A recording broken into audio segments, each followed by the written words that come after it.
Hello hi everyone, কেমন আছো তোমরা সবাই? চলে এসেছে একটা নতুন ব্লগ ভিডিও নিয়ে। তোমরা যারা আমাকে আগের থেকে চেনো তোমরা হয়তো দেখে বুঝতেই পারবে আগের থেকে আমি অনেকটাই বেশি মোটিভেট হয়ে গেছি। 2 মাসে ওয়েট লস চ্যালেঞ্জ নিয়েছি। জানি না কতদূর কী করতে পারবো, তোমরা যদি পাশে থাকো তাহলে অবশ্যই আমি জানি পারবো করতে।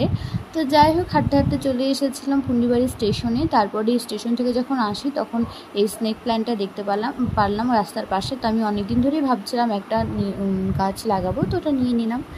তারপরে কিছুক্ষণ বাড়িতে এসে জল খেয়ে মুখে টুকে জল দিয়ে আমি চলে গেছিলাম ছাদে, আমি আরও।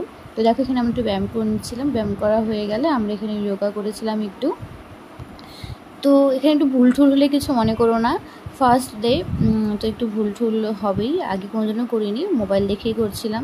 তোমরা যদি কিছু উপায় জেনে থাকো কীভাবে সহজ উপায়ে খুব তাড়াতাড়ি ওয়েট লস করা যায় তাহলে অবশ্যই আমাকে কমেন্টে জানিও, আমি অবশ্যই ট্রাই করে দেখতে চাই। আমরা কালকে থেকেই হাঁটা আর যোগা শুরু করেছিলাম অল্প অল্প করে। তো সত্যি কথা বলতেই শুধু শুনেছি যোগা খুব কাজের, কিন্তু সত্যি কালকে আর আজকে করে বুঝতে পারছি সত্যি মনটা খুব ভালো হয়ে যায়। তোমরাও চাইলে ট্রাই করতে পারো।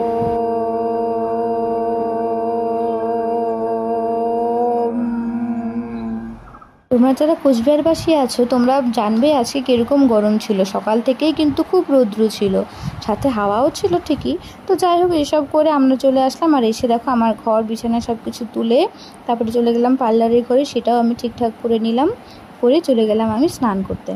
তো স্নান করে এসে একটু স্কিন কেয়ার করে নিলাম। তো ফার্স্টে আমি এখানে গুড ভাইবসের একটি টোনার ইউজ করে নিলাম, তারপরে ইউজ করেছিলাম সিরাম। তো তোমরা যারা ভাবছো যে স্কিন কেয়ারের প্রোডাক্ট কিনবে, তো তোমরা গুড ভাইবসের প্রোডাক্টগুলো নিতে পারো, খুবই ভালো হয়। তারপরে আমি এই সিঁদুরটা দিয়ে গা হাত পায়ে বডি লোশন দিয়ে চলে গেছিলাম পার্লারের ঘরে, একটু ধূপকাঠি ধরিয়ে দিলাম। যেহেতু আমাদের অসুস্থ ছিল, আমাদের ঠাকুর ঘর এখনও আমরা পরিষ্কার করে উঠতে পারিনি, সেজন্য এখনও ঠাকুরগুলো সেভাবে শুরু করিনি।